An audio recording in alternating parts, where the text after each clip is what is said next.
Hello everyone, welcome back to my channel. আমি সৌমি চলে এসেছি আজকে আবারও একটা ব্লগ নিয়ে। আজকের ব্লগটা কিন্তু ভীষণই ইন্টারেস্টিং হতে চলেছে। আর আমি এখনই স্নান টান করে একদম রেডি হয়ে চলে এসেছি। এবার আমার স্কিন কেয়ারের রুটিনটা ফলো করব আর একটু পুজো করব। আর আজকের ওয়েদারটা জাস্ট ফাটাফাটি, সারা দিন অঝরে বৃষ্টি পড়ছে। এইরকম ওয়েদার কার কার ভালো লাগে অবশ্যই কিন্তু কমেন্ট করে আমাকে জানাতে ভুলো না। আমার ভীষণই ভালো লাগে, বেশ একটু জমিয়ে খাওয়া দাওয়া করবো, একটু মুভি দেখবো, মানে এত আমি এনজয় করি এইরকম ধরনের ওয়েদার। মানে বর্ষা ঢুকছিল না করে লাস্ট মোমেন্টে বর্ষাটা ঢুকে গেলই আর স্বস্তির নিঃশ্বাসটা ফেললামই।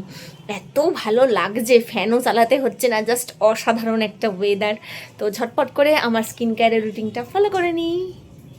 ঝটপট করে নিজের স্কিন কেয়ারটা করে নিই। আর আমার স্কিন কেয়ারের রুটিনটা তোমাদের সাথে আমি অলরেডি শেয়ার করে দিয়েছি। যারা যারা আমার মতন প্রবলেমের মধ্যে দিয়ে যাচ্ছ, আমার এই ভিডিওটা দেখো, অনেকটা তোমরা সলিউশন পেয়ে যাবে। আমার মতন যাদের স্কিন টাইপটা আছে, আর আমার প্রচুর অ্যাকনে হচ্ছিল আর প্রচণ্ড পরিমাণে আমার পিম্পল হচ্ছিল, তার থেকে আমি অনেকটা মুক্তি পেয়েছি, অনেকটা স্যাটিসফাইড নিজের স্কিন নিয়ে, ভীষণই হ্যাপি আছি এখন। তো স্কিন কেয়ারটা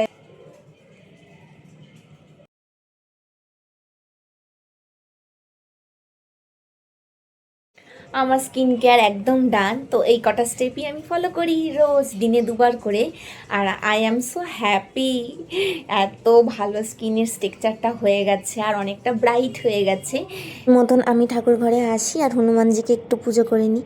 তারপরে ওয়েদারের কন্ডিশানটা খুব সুন্দর ছিল। আজকে তোমাদের সাথে শেয়ার করব চিকেন চাপের রেসিপি। এই ইনগ্রেডিয়েন্টসগুলোর সাথে আমি একটু কাজু বাদাম অ্যাড করে নিয়েছিলাম, দিয়ে একটা পেস্ট বানিয়ে নিয়েছিলাম। আর টক দই তো লাগবে, টক দই দিয়ে এই পেস্টটা দিয়ে, আর তার সাথে হচ্ছে লঙ্কার গুঁড়ো, হলুদ গুঁড়ো, জিরের গুঁড়ো, ধনের গুঁড়ো, আর তারপরে হচ্ছে এই যে ডাই রোস্টেড করা বেসনটা দিয়ে ভালো করে 1 ঘন্টা ধরে মাখিয়ে রেখেছিলাম যাতে মাংসটা টেন্ডার হয়। আর তারপরে আমার সবথেকে ফেভারিট হচ্ছে বাসন্তী পোলাও, ঘি, তার সাথে হচ্ছে গোটা গরম মশলা, তেজপাতা, কাঁচা লঙ্কা, একটু আদা বাটা, লবণটা পরে দিয়েছি, হলুদ দিয়েছি এখানে, দিয়ে বেশ 1 ঘন্টা ধরে মাখিয়ে এটা ঢাকা দিয়ে রেখে দিয়েছিলাম। আর তারপরে মাংসটাকে কড়াইয়ের মধ্যে একটু নাড়াচাড়া করে নিয়েছিলাম 1 চামচ তেল দিয়ে। আর তারপরে একটু ঘি দিয়ে এই যে মশলাটা দিয়ে দিলাম, অল্প একটু চিনি, লবণ, সমস্ত কিছু দিয়ে মাংসগুলো কড়াইয়ের মধ্যে দিয়ে দিলাম যাতে ভালো করে সিদ্ধ হয়। আর তারপরে আমি এখানে বানাচ্ছিলাম হচ্ছে বাসন্তী পোলাও। তার জন্য আমার একটু কাজু কিশমিশ লাগবে, আর পরিমাণ মতন মেপে জল দিতে হবে, যে বাটি মেপে চাল নেবে বাটি মেপেই জল দেবে। তারপরে একটু ফুটে গেলে আমি এর মধ্যে দিয়ে দিয়েছিলাম চিনি আর লবণ, চিনিটা সবার শেষে দিয়েছি। উঠে এই চাটা নিয়ে বসে পড়েছিলাম। পোলাও আর চিকেন চাপ খেয়ে তো বেশ একটা লম্বা ঘুম দিলাম, চোখ মুখ দেখে বুঝতেই পারছো। তারপরে বসে পড়েছি চা নিয়ে, মা চা বানিয়ে নিয়ে এসছে, আদা চা, আর তার সাথে হচ্ছে নিমকিটা। খেতে জাস্ট অসাধারণ লাগে। এই নিমকিটা হচ্ছে এই আগের দিন ব্যারাকপুরে গেছিলাম, ট্রেন থেকে এটা নিয়ে এসেছি। এটা আমি আগেরবারও খেয়েছিলাম, খুব ভালো খেতে, এখনও খাচ্ছি চা দিয়ে, বেশ এনজয় করছি। আর একটা সিরিয়ালও দেখছি টিভিতে, তো সেটা তোমাদেরকে আর দেখাতে পারছি না, সিরিয়ালের ক্লিপটা আবার কপিরাইট দিয়ে দেবে ইউটিউব।